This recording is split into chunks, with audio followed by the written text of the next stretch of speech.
Hi guys, so welcome back to my channel. Today I'm just coming on to show you how you can alter some chamois leather that's designed for cleaning or drying cars.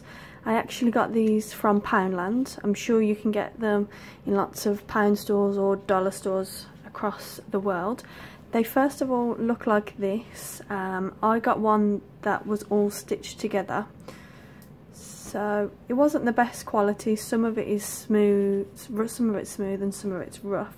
So I thought I would age it and alter it to use as a journal cover. I thought it would make a really good cover to use for like a nature themed journal. So this one, first of all, I use gilding waxes. So I felt that one come out the best, and I'll show you how I did that in just a moment. But then I realised that not everyone has access to gilding waxes, so I experimented and these ones did not come out as well. This side here is tea stain, so these ones here are just one layer, and these two here are 2 layers of tea stain. And then I just left it out to air dry, and it's actually quite stiff and it doesn't feel soft at all. The tea stain is the second best, and then this side here is varnish. It's actually tea dye varnish, and what you do is you paint this on and it creates an aged effect. I bought this from a craft show. Oh, if I can show you what it looks like. It's literally just a paint that you paint on. So I did that. I like that it was more orange, and I liked how it took to all of like the little bits here, but it is so stiff.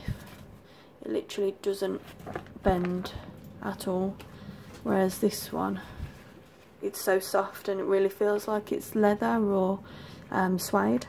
So these two are a little bit more stiffer, but you could definitely use tea, and all I did was I made tea in a jug and I just painted it on and left it to dry. I would probably only recommend one layer, and because the two makes it a bit stiff, but anything else, paints or varnish, is going to make it really stiff. So let me show you how I did this with my gilding wax. And also I do apologise that I haven't made a video in some time. I've been moving house and setting up the craft room, so this is my first video. So this is the gilding wax that I used for this one. Sorry, it's not focusing, but it's like an orangey coppery gold colour.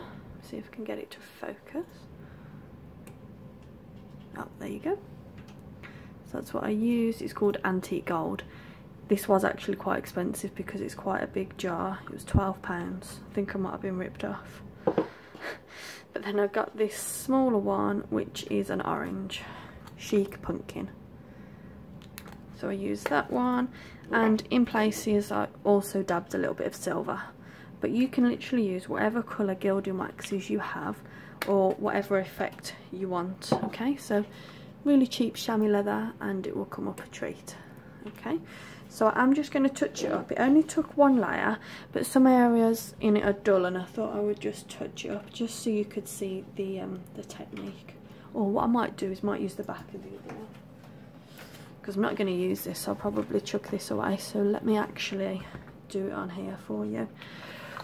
So you just get your gilding wax, scrap, these are old clothes, and you just get a tiny amount like that, literally a small amount, and then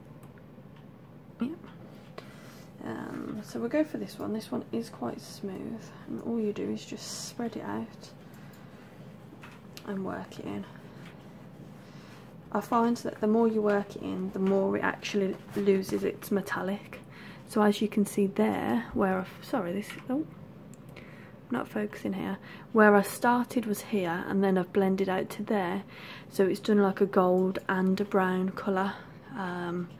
So you can just layer it up however much you like. I'll just continue for you, hopefully that's focused. Doesn't use a lot of gilding wax, so don't worry if you have some but you don't want to use it all, because you can literally just use it sparingly.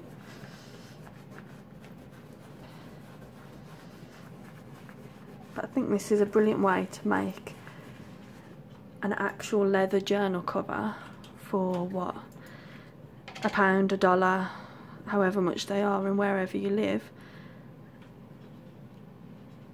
and just using up your stash.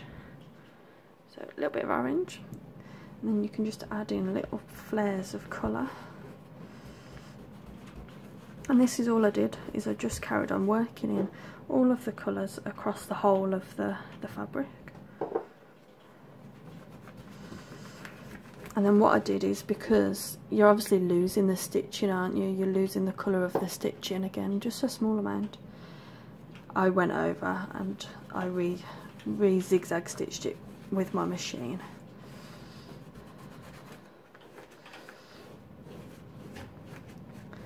There we go.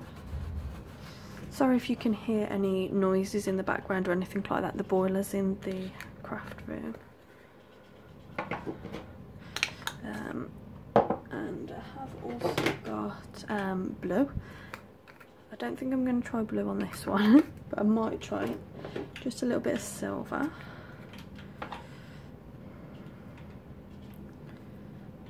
Use a different piece of cloth. I just used the lid for this one because it's so full. You can literally use tiny amount and then just brush it in.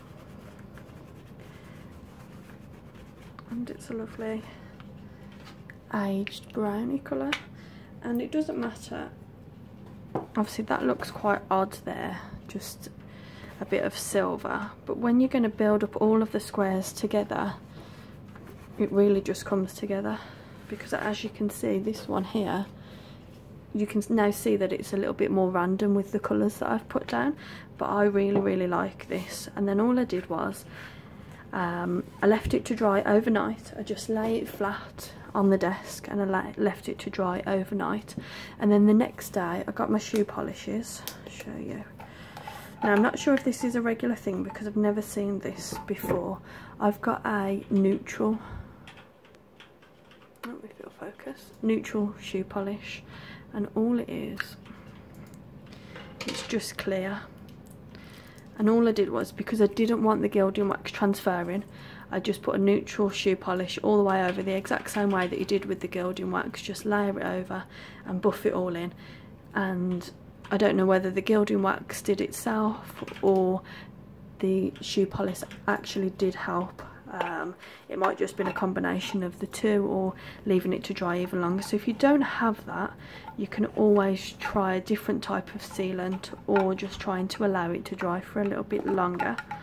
But what I'm going to do, can't close that, I think it's a little bit big for a journal folded in half. It's a bit bigger than half of A4. Sorry, can't seem to focus today.